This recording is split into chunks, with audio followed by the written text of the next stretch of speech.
what's important for everybody to understand who's working on their health is that there are always signs in the beginning. And for most of us, at least in, American culture, we wait around for them to get bad enough that we finally get a diagnosis.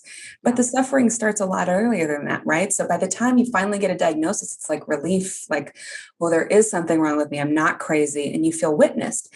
But there's so many important signs along the way. And if you learn how to address those early, you could save yourself a lot of misery. And that's what I wish I had known how to do, because I was always a chemically sensitive kid. I had a ton of antibiotics as a toddler, for ear infections. And it kind of screwed up my gut health to begin with, because antibiotics don't just preferentially kill the good bacteria. They also are toxins themselves. Mm-hmm. And they get absorbed by micropopulations and in the gut lining and stored. So that's kind of interesting to think about, right? Yeah. And so it started, pretty early on for me. And I probably inherited a lot of toxic exposure from my mom, because she was flipping houses with my dad, living the American dream in the 70s, stripping old doors with lead paint by themselves, I love real estate investors. Yeah, they were quite the dynamic duo, that's for sure. Yeah. So you had a lot of exposure to stuff just early on, and they probably didn't even know what was going on. Yeah, it's part of what we're just starting to understand as a culture now, and as in the functional medicine community, is that this has really been generational, that we're multiple generations in. So you think about the toxic era starting post World War II, and we had a surplus of petroleum after that was no longer going to the front. And we got to figure out what to do with this. And we turned it into fertilizers and herbicides and pesticides. So we have been getting this dose of toxins in our food and disrupting our health incrementally, and it's all adding up. Mm-hmm. And in 2008, we averaged 10 toxins per cell. And in 2018, we averaged 500 toxins per cell. So it's been building up for like 80 years. And now we're really hitting a crisis point together.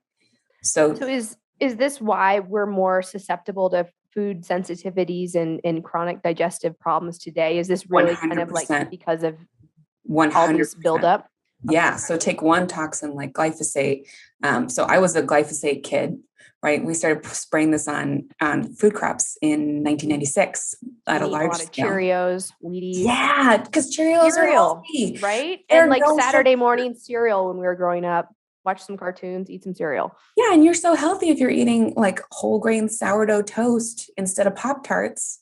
Right. But it's all got the glyphosate on it. So glyphosate disrupts your gut lining the second it touches it. And within 15 minutes of, your gut lining cells being exposed to it, not only have you destroyed the tight junctions and gap junctions between them, so now stuff is just going out willy-nilly throughout the body. We have all these exquisite rules about what's supposed to exit the gut, and those all go out the window.